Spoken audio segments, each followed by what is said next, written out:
क्या आप सोच सकते हैं कि नाचना किसी की मौत का सबब बन सकता है? सुनने में ये किसी हॉरर फिल्म की कहानी लगती है, लेकिन इतिहास के पन्नों में एक ऐसी सच्ची घटना दर्ज है जिसे सुनकर आपकी रूह कांप जाएगी। साल 1518 फ्रांस का स्ट्रासबर्ग शहर, जहां एक ऐसी महामारी फैली जिसने हंसते खेलते लोगों को मौत के घाट उतार दिया। इसे आज हम द डांसिंग प्लेग के नाम से जानते हैं। कहानी शुरू होती है जुलाई 1518 की एक गर्म दोपहर से। फ्राउ ट्रॉफी नाम की एक महिला अचानक अपने घर से बाहर निकली और सड़क पर दीवानों की तरह नाचने लगी। वहां न कोई संगीत बज रहा था, न ही कोई जश्न का मौका था। वह महिला घंटों नाचती रही। दिन बीत गया, रात बीत गई, लेकिन वह रुकी नहीं। उसके पैरों से खून निकलने लगा। थकान से उसका बुरा हाल था, पर उसका शरीर जैसे उसके बस में ही नहीं था। सबसे हैरान करने वाली बात तब हुई जब तीसरे दिन तक 34 और लोग उसके साथ नाचने लगे, और एक महीने के अंदर यह संख्या 400 तक पहुंच गई। पुराना स्ट्रासबर्ग शहर अब एक मौत के मैदान में बदल चुका था। लोग सड़कों पर, गलियों में, हर जगह बस नाच रहे थे। न उन्हें भूख लग रही थी, न प्यास। बस एक ही धुन थी, नाचना। यह कोई खुशी का नाच नहीं था। लोगों के चेहरों पर डर और दर्द साफ दिख रहा था।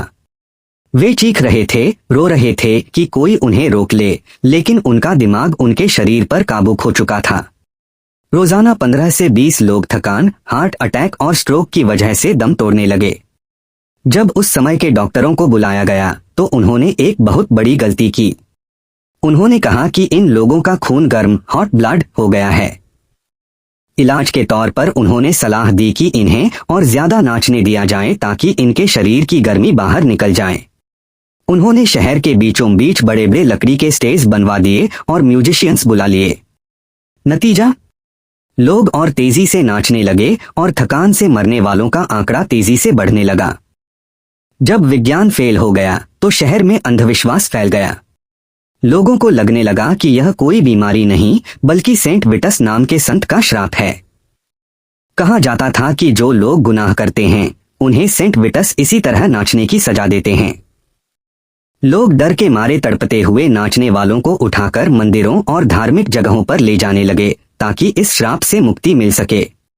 पूरा शहर एक खुली कब्र की तरह लगने लगा था। हर तरफ लोग बेसुध होकर नाच रहे थे। रोजाना 15 से 20 लोग हार्ट अटैक, स्ट्रोक और भूख प्यास की वजह से दम तोड़ रहे थे। चारों तरफ बस चीखें और सिसकियां थीं, लेकिन उनके पैर थे कि थमने का नाम ही नहीं ले रहे थे। आज के वैज्ञानिक इसके पीछे 2 बड़े कारण मानते हैं।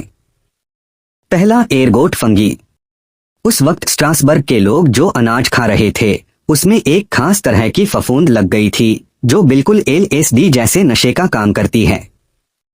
इसे खाकर लोग अपने होश खो बैठे। दूसरा कारण था मास हिस्टीरिया।